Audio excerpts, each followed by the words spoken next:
Assalamualaikum warahmatullahi wabarakatuh. Perkenalkan, nama saya Muhammad Tio Syahputra dari Fakultas Teknologi Informasi, jurusan Sistem Informasi. NPM saya 17710075. Hari ini saya ingin menjelaskan untuk tugas keterampilan interpersonal untuk menjelaskan isi PPT ini. Jadi bisa kita lihat.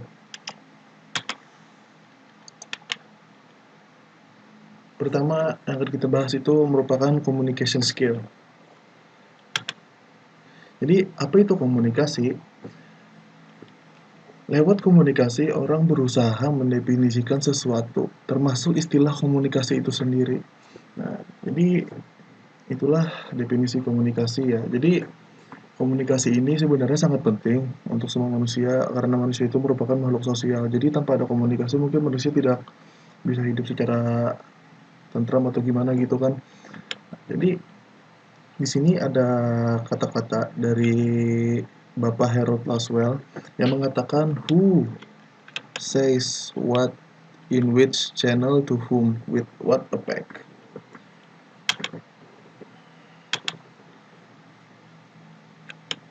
Selanjutnya di sini ada unsur-unsur komunikasi. Bisa dilihat sini ada berbagai unsur komunikasi. Mungkin yang pertama dari feedback. Bukan, yang pertama dari sumber, terus ke pesan, ke konteks, ke barrier, ke media, ke penerima, efek. Unsur-unsur komunikasi ini saling berhubung satu sama lain dan tidak bisa terpisah. Lanjut. Jadi, sekarang proses komunikasi. Ini yang bisa kita lihat ini merupakan proses-proses suatu komunikasi yang seperti unsur-unsur tadi. Selanjutnya,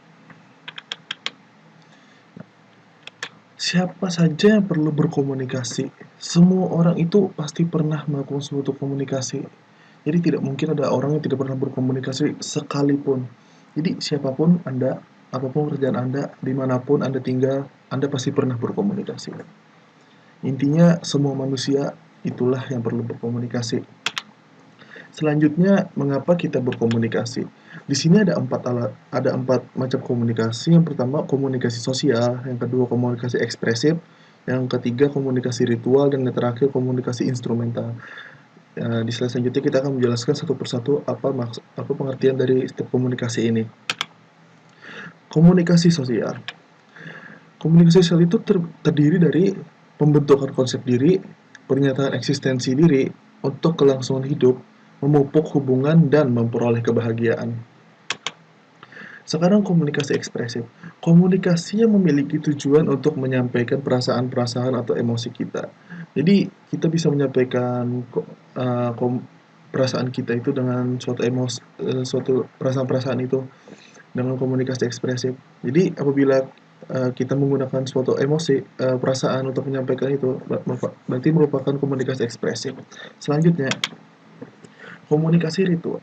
Komunikasi sebagai bentuk penegasan komitmen seseorang terhadap tradisi, keluarga, komunitas, suku, bangsa, negara, ideologi, atau agama. Nah, seperti yang bisa kita contohkan kan, seperti agama kita berdoa untuk mendekatkan diri gitu kepada Tuhan kan. Nah, itu merupakan komunikasi ritual contohnya. Selanjutnya, komunikasi instrumental. Komunikasi yang bertujuan untuk menginformasikan, mengajar, mendorong, mengubah sikap dan keyakinan, dan mengubah perilaku atau menggerakkan tindakan dan juga. Nah, jadi komunikasi instrumental di sini seperti ceramah karena bisa mengubah sikap dan keyakinan orang gitu kan. Dan berarti menggerakkan seperti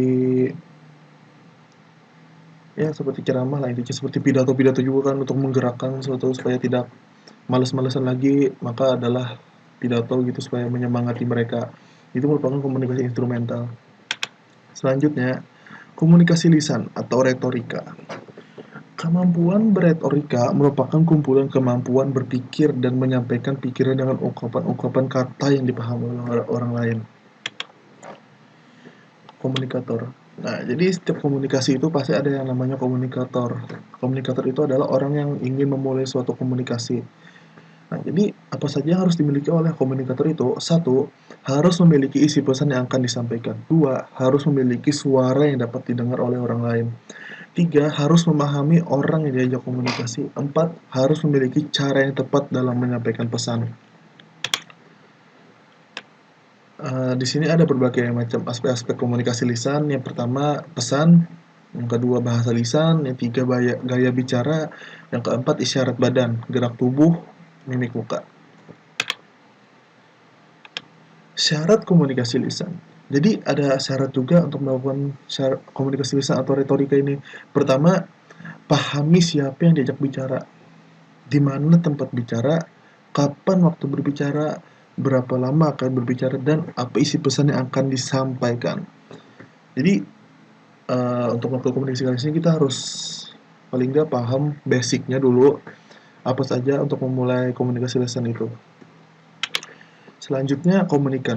Nah, dari tadi kita membahas komunikator sebagai orang yang memulai pembicaraan, sekarang ada yang namanya komunikan, orang yang diajak berbicara oleh komunikator. Jadi komunikan itu uh, ada kalau kita ingin mengajak seseorang untuk berbicara atau komunikasi itu, kita harus melihat suatu syaratnya dulu. Seperti yang pertama ini, ada usia. Apabila kita berbicara dengan anak kecil, mungkin usahakan jangan pakai kata-kata yang susah dipahami dan menggunakan kata-kata yang mudah dipahami dan tidak menggunakan kata-kata kasar. Yang kedua, latar belakang pengetahuan atau pendidikan. Yang ketiga, latar belakang budaya atau kultur. Empat, tingkat keberagaman. Selanjutnya, syarat komunikasi efektif. Jadi, komunikasi ini akan efektif apabila kita mengikuti syarat-syarat berikut ini. Yang pertama, pemahaman terhadap potensi diri atau cara bicara tubuh. Yang kedua, pemahaman terhadap orang yang diajak komunikasi. Jadi kita uh, jangan jangan mengajak orang untuk berkomunikasi begitu saja. Kita harus paham dulu terhadap orang yang kita bawa bicara itu gimana orangnya, apakah akan paham dengan topik yang akan kita bahas ini. Nah, jadi yang ketiga, pemahaman waktu komunikasi. Keempat, penguasaan pesan. Kelima, penguasaan tempat. Enam, penciptaan suasana. Dan ketujuh, penguatan dengan isyarat. Selanjutnya, bagian-bagian retorika. Bagian-bagian retorika atau komunikasi itu ada tiga. Pertama, pembukaan. Yang kedua, isi. Yang ketiga, penutup. Jadi yang pertama, di sini kita memiliki pembukaan atau kata-kata pembuka. Setiap kali kita melakukan pidato atau semacam ceramah mungkin pasti akan dibuka dengan salam kan, atau dengan khutbah, atau juga dengan ucapan terima kasih kepada pihak yang minta untuk bicara. Nah, jadi itu merupakan kata-kata pembuka. Selanjutnya ada isi atau pesan. Tidak mungkin kita ceramah atau pidato tidak memiliki isi pesan. Nah, jadi syarat-syarat dari isi pesan itu harus jelas. Tidak bisa ditafsirkan berbeda oleh pendengar. Jadi isinya itu setiap orang itu pasti berpikiran sama dengan apa yang kita bicarakan itu, tidak berbeda-beda, tidak berbeda-beda maksudnya bila satu yang bertafsirkan A, maka yang orang yang kedua harus tafsirkan A juga, tidak B gitu. Jadi harus sama. Yang kedua, langsung to the point, tidak banyak basa-basi. Nah, dari sini pun udah paham. Bila panjang, langsung to the point aja supaya tidak bikin bosan para pendengar. Yang ketiga, disesuaikan dengan kondisi orang-orang yang mendengarkan. Nah, jadi kita lihat audiens kita dulu gimana. Apabila anak-anak, maka sesuaikan juga. Bila orang tua, kita sesuaikan. Pokoknya sesuaikan dengan kebanyakan audiens kita gimana gitu. Yang terakhir, sesudah kita menyampaikan isi pesan, maka ada penutup. Yang pertama, isi penutup itu menyimpulkan pesan. Yang kedua, mengajak untuk melaksanakan pesan. Ini sangat berguna ya. Terus berdoa. Berdoa ini mudah-mudahan apa yang saat kita sampaikan bermanfaat bagi kita semua. Jadi tidak sia-sia apa yang kita sampaikan kepada mereka, audiens itu. Yang ketiga, keempat, minta maaf apabila ada kekurangan. Dan terakhir, tutup dengan salam. Wassalamualaikum warahmatullahi wabarakatuh. Selanjutnya, jadi komunikasi itu akan sangat efektif apabila, jadi ini ada beberapa hal untuk membuat komunikasi kita akan efektif. Yang pertama, menggunakan bahasa yang dipahami orang yang diajak bicara. Nah, jadi tergantung topik apa yang kita bahas, sesuaikan juga gitu bahasanya. Yang kedua, isi sesuai dengan dunia orang yang diajak bicara. Nah, di sini apabila kita mengajak orang yang bicara itu suka dengan suatu hal, misalkan masak, maka ya samakan juga gitu kan, bahas topik masak juga gitu. Yang ketiga, menggunakan gaya bicara yang sesuai dengan situasi. Keempat, diciptakan iklim atau suasana yang menunjang atau mendukung pembicaraan. Cara menciptakan iklim atau suasana, di sini maksudnya bukan iklim cuaca, tapi suasana saat kita berbicara di depan gitu.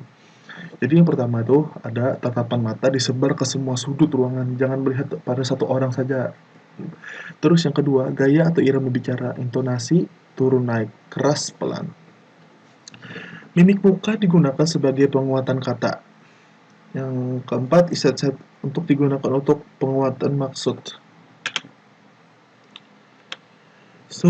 Sukses komunikasi lisan tergantung kepada. Jadi komunikasi itu akan sukses lebih tergantung pada penguasaan pada awal bicara. Penguasaan diri pada awal bicara, maaf. Terus yang kedua, penguasaan gagasan atau isi pesan. Yang ketiga, penguasaan kata-kata. Yang terakhir, penguasaan suasana.